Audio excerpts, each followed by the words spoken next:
Hello everyone, I'm Bahar, and in this video I wanted to talk a bit about my own skincare experience, my sensitivity and my skin type, condition, and all of that. So many of you know that my skin is super sensitive. If you're coming to me from social media, you may have seen some very scary experiences that I've shown in photos on Instagram and Facebook. It takes a lot of guts to post those pictures. It's really important for me to make sure that those who are watching me understand that there is no one size fits all when it comes to skincare and cosmetics. We are individual. Our skin, our tolerance level, and the factors and variables around us in our life, in our surroundings, and the atmosphere around us, our diet, everything really makes it, has an impact on our skin. For me, I've always been sensitive. It is when we're talking about skin type versus skin condition, and that'll be in a separate video, so stay tuned for that. But skin condition can be something that is temporary. So for some people, they can be sensitive. Someone can be sensitive to those seasonal allergies and be sensitive for a short period of time, and then they go back to normal. For someone like me, my skin is a skin type that is sensitive, and that means that all year long, every single year, my skin is sensitive, and I need to pay attention to what I'm choosing and what I'm using on a regular basis. Now, for me, I do a lot of testing, a lot of experimentation. Those around me, they're like, why are you doing that to yourself? Why do you want to look puffy? Why do you want... And I don't want to have reactions, but it happens. It's the nature of the business. You're not always going to get a great result. But it's almost like I have more of a purpose and a conviction to do it, especially when I know that a brand or company claims that they are for the every woman who is sensitive. And that really presents a challenge for me. And so when I see a company with those types of claims, I put them to the test. And anything that I recommend to clients and to, that I include in my curated orders are all products that I've used myself, that have passed with flying colors, that I would not hesitate to recommend to others. I never put something in that I've never tried. I mean, it's not to say I can't include something that I haven't had experience with, and I most certainly can. If I get a request for something, for a product that I have never used, I will disclose that from the very beginning. I will say, I don't have experience with this yet. I haven't been able to put it to the test. I don't have that much, information on, the background of this company or their formulations, or maybe sort of their ethical practices. If I don't know something about a company or brand, I will always disclose that up front. That's not to say that I won't provide it if the client wants it. Sometimes they'll say, well, I want to try it. And I'll be more than happy to include it in their curated collection, but then it's not on me. It's what they wanted. And that's okay. And I'm all for, making sure that you have the products that you need. And I make sure that even though you've heard about it someplace, or, it was recommended to you, that it does suit your needs and that it is appropriate for your skin type. Even if I haven't had a chance to run through it myself and experiment and test it out, I do want to make sure that it is appropriate for you. So that's where I come in, and I always make sure that you are at least investing wisely. Speaking of allergies, I think this wind is kicking up some stuff. I don't even know. Anyway, it's very windy today, and I think it's just bringing up everything. Okay, so that being said, there are some companies or brands that have questionable formulations. When I research, I've experienced that one product within their line, two products within their line, and three products, four products I can't use. And then that tells me whatever they're doing, my skin doesn't like it. And whatever they're doing, they tend to incorporate in multiple products within their line, or maybe all. In which case I need to steer clear, and I need to stop wasting my time and my energy and my poor skin, and give it a rest and not include those products, or, you know, not bother to test those products. Now, like I said, it doesn't mean that it doesn't work for you. It doesn't mean that it is a bad company or that the products don't work well for other people. Or at least I can give them a heads up so they know to just get a sample of something. Then, you know, that saves you time to return, that saves you time and, you know, the emotional and, you know, the skin headache of having a bad reaction. And whenever I try something, a new product, I always try in the evening after my day is done, when I know that if I'm experimenting, I don't have anything else on my face, I'm clean, fresh-faced, and ready to experiment.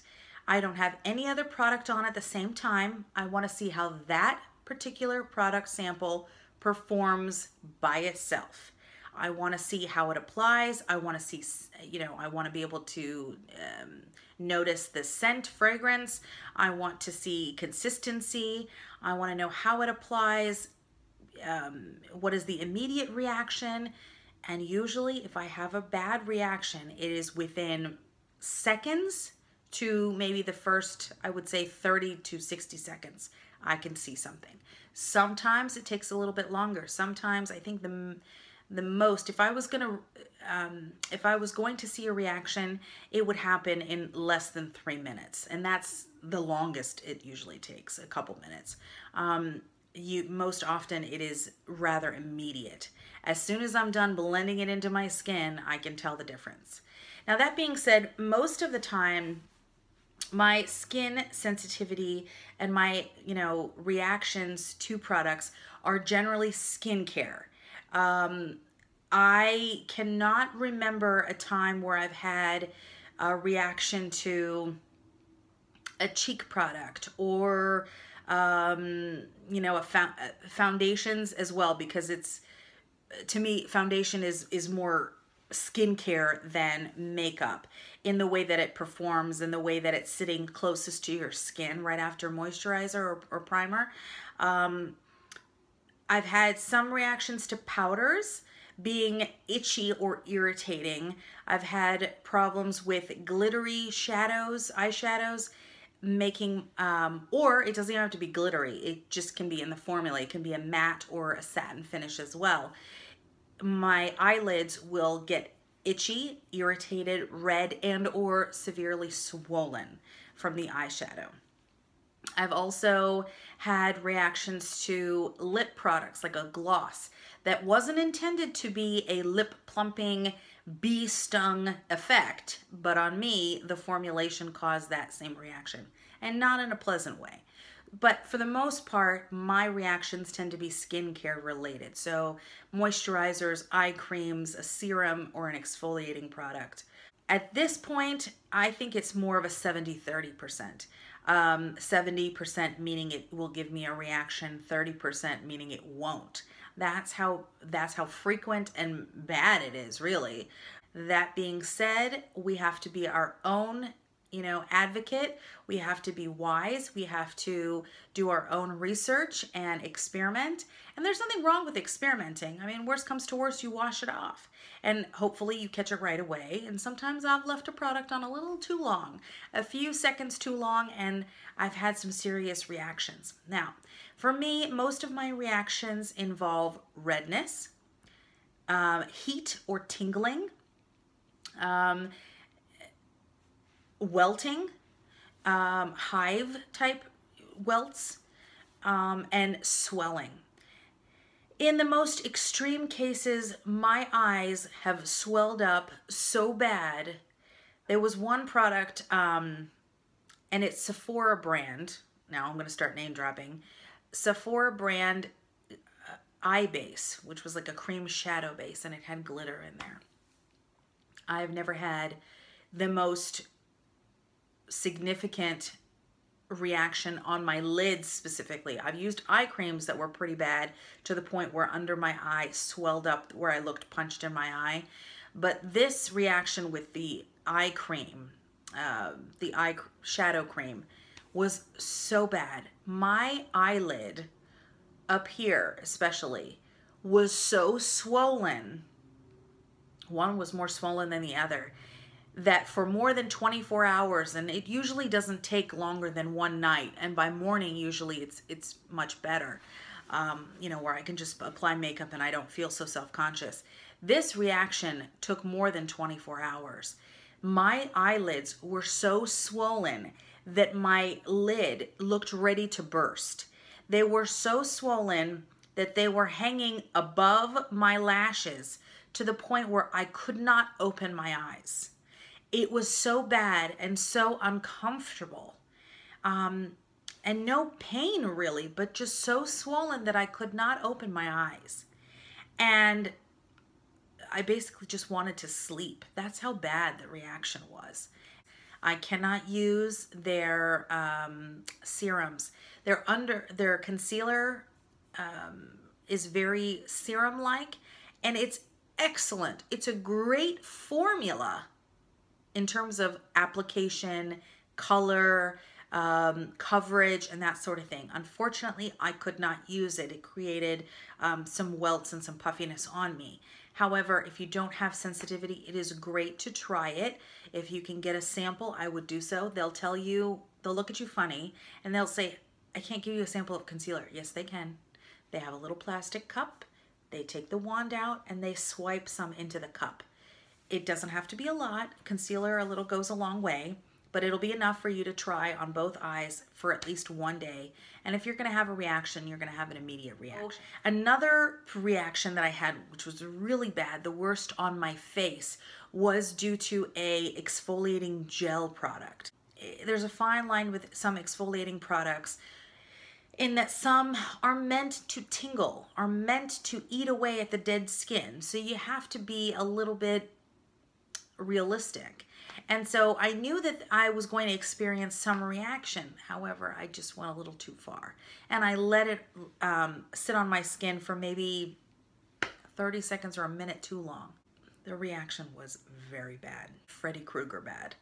I mean, my skin looked so thick, and it swelled up, and I started to have creases and lines where I looked like I was aging 30, 40, 50 years in the matter of minutes. I can't even describe it. I can't even do what my skin was doing. I was getting crease lines, and my skin was just shriveling up and just swelling. The skin felt very thick, but it was curling up into itself. It was unbelievable. I don't even know. My skin was just like, I don't know what you did to me, but I'm gonna turn on you. It was bad. And I had cold, of course I wash, you know, immediately with cleanser, make sure that all of the product is off the surface of the skin, but it's already seeped in, and that's the problem. It's already absorbed into your skin.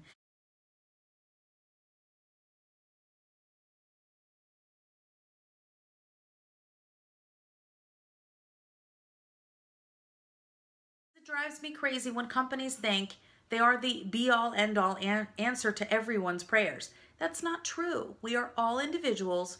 We all have different variables and different factors that are the cause of our sensitive skin. Mine is hereditary. My dad has very sensitive skin. Looking at either one of us, you would never think that we have sensitive skin. However, we do. And you don't have to be fair-skinned and freckled or blonde and blue-eyed to have sensitive skin. I don't fit the typical expectation of someone with sensitive skin. And it really makes a difference in terms of how I look to various brands for products that are worthy of my investment. Even in skincare school, you know, we got to the point where I think out of 12 girls or 11 girls, like out of all of the other girls, I was the only one the entire time to have any sensitive skin reaction. But it was a great lesson for all of us in skincare school because Our clients are all individuals. What works for one doesn't work for the other. I hope you have a wonderful day. Thank you for taking the time to watch. Give a thumbs up and subscribe and share.